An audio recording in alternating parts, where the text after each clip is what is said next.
श्रीमत्पयोनिधि Niketan चक्रपाणे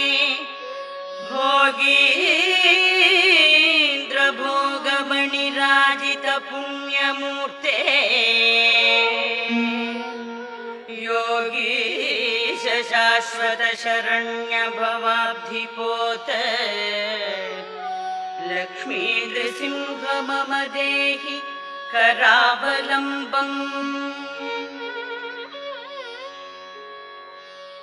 ब्रह्मेन्द्र Rudra मरुदर्क किरीटकोटि संघट्टिताङ्घ्रि कमलामलकान्तिकान्त Lakshmi लसत्कुच सरोरुहर